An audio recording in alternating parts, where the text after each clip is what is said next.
Alex here with a high conflict child custody video on creating emergencies, and this is not a good thing to do. I'm not going to cover the non-child custody side of this. It doesn't happen as often in the ordinary civil cases, and the courts are also less forgiving when it comes to emergencies that weren't emergencies except by somebody's either actions or inactions. They don't tolerate it, they don't hear it. But in child custody cases, it's a lot more complicated because kids are involved and the courts are more forgiving. So this tends to be a common issue that comes up in child custody cases. The basic message of this video is don't wait for something to become an emergency. If you have some kind of disagreement with your ex, for example, where the kids are going to go to school, if you're going to be allowed to relocate to another state, whether it's big or small, if if it's an issue 6 or 7 or 8 months in advance, don't keep arguing pointlessly on that issue for months and months and months until you're basically down to the wire, and file a motion and then tell the court now it's an emergency, because the only reason it's an emergency is because you waited so long to bring it to the court's attention. A lot of people hate to hear this because they feel like it's not their fault. They're trying to work with their ex. It's their ex's fault. I'm not trying to place blame. I'm just trying to say, try to understand the dynamic of your high conflict child custody case. If this is how the relationship is, if this is high conflict, then just embrace it and accept what it is. That's the reality of it. Wishing and hoping and crossing your fingers for 6 or 7 or 8 months and then filing a motion and saying it's an emergency because now it is an emergency because you waited so long is the worst way to go about dealing with custody issues, whether it's physical, relocation, or legal. And it happens very often, and it's obvious as to why it happens. People don't like the system. People don't want to hire an attorney. People don't want to represent themselves because they're afraid. Some people don't even know you can go back to court at all. Some people just don't even know that. So it's either ignorance or fear, and in the end, it ends up hurting your kids. And again, I know it's a message that kind of makes it the blame fall on you as the parent who's not going back to court. But I understand that the abusive parent is the real one that's behind all of it. But in the end, we're here because we're trying to help our kids. So don't take it as blame, but please try to understand if this is a situation you're in, waiting until the last second to file something and then complaining that it's an emergency is a good way to tick the judge off. My first judge, he despised ex parte motions. I don't know if he granted more than 1 out of 20. He just did not play that game. The ex parte emergency game did not fly in his department. To get him to listen on an emergency motion, it had to actually be an emergency that you had no way of helping. That it just, like, there's one example of a friend of mine whose ex up and moved to another city and just sent her an email out of the blue saying the kids were withdrawn from school and they were going to be homeschooled. So he helped her. That judge took action ex parte on an emergency basis for her. But in other situations, if you, for example, with this type of judge, if you wait until the last minute and set a hearing, he's either going to deny it and tell you to file a normal motion, which won't be hard in time because it takes months just to brief the court on an ordinary motion, or he'll just leave it there and set it for a normal day, which is going to end up being too late anyway. So either you're going to get denied, you know, specific expressly by an order, or you're going to get denied impliedly when your hearing comes up and school's already started. And now what's the court going to do? Order the child to go to the other school even though they've already enrolled in the one that the child, it's nuts. Most of the time that's what happens. Most of the time people bring up issues with some kind of emergency and the court just can't get to it. They get your motion, they calendar it, and it's like by the time you end up in the room, it's too late. It happens a lot. And so the lesson that I'm trying to teach here, and this is the lesson that I learned in my case, is anticipate the high conflict ex's actions and anticipate that they're not going to agree. And when it came down to, for example, my motion to relocate to Las Vegas from Reno, I well in advance filed a motion. I made I sent the message, asked for permission, which I knew I wasn't going to get. As soon as I got the refusal, I can't remember, it might have just been that I wasn't even answered. I probably gave it a little bit of time if that's the case. Filed a motion right then and there because I knew I was going to need months and months and months. I needed to brief the court, I needed to ask for some evidence and witnesses, and then I wanted some time to appeal just in case.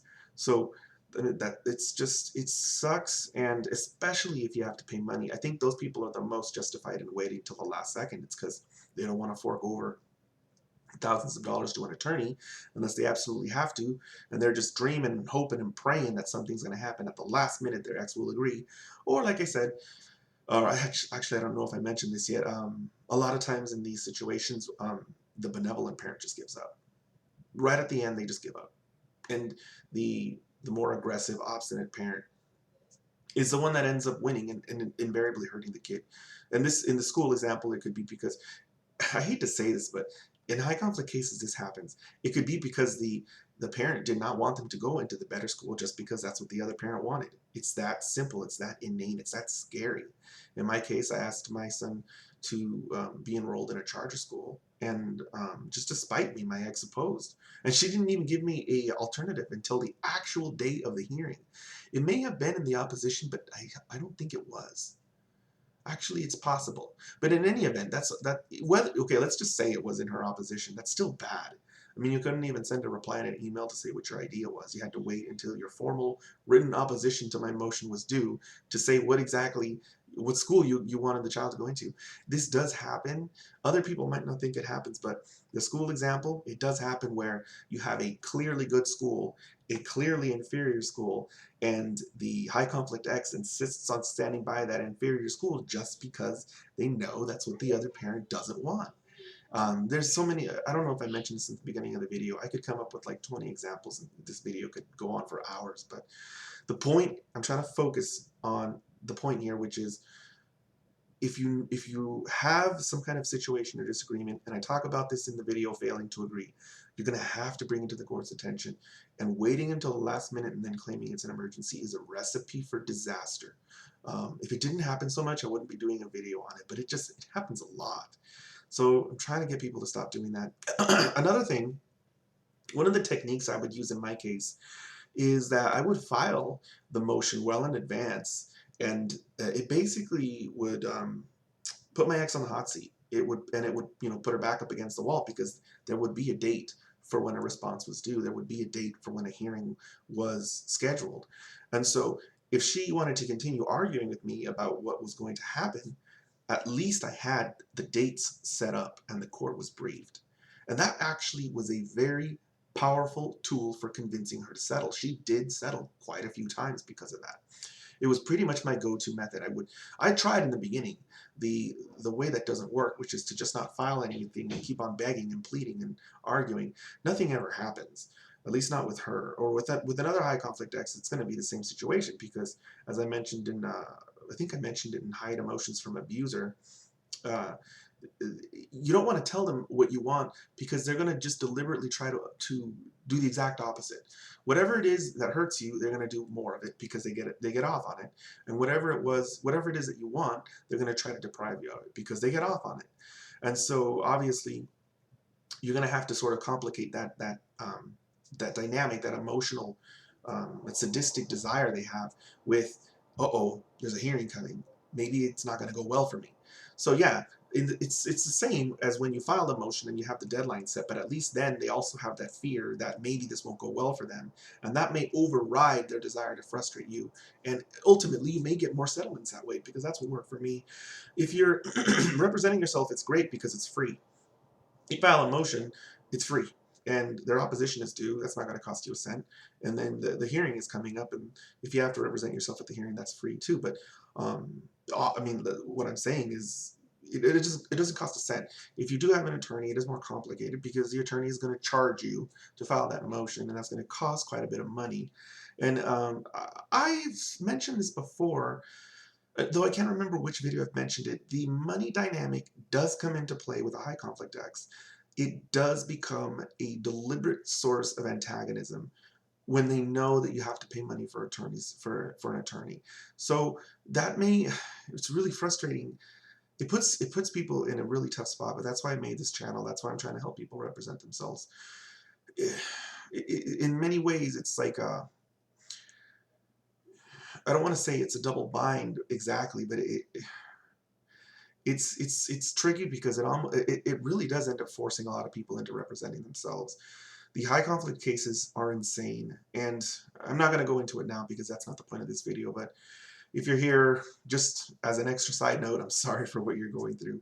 I went through it too. But yes, going back to what I was saying, It is a little bit better if you're representing yourself, because when you file something and you set a deadline, because you know that the law triggers deadlines when something is filed, it does end up becoming advantageous when you're waiting for when you're you know wait when you're waiting those extra months, because I wouldn't be surprised if in your case, just like in mine, your ex did finally agree towards the end, because they knew it was before the court and the date was set. They knew that they had to. It was that's just the best way to get any kind of settlement, or sometimes any kind of outcome at all in these types of cases.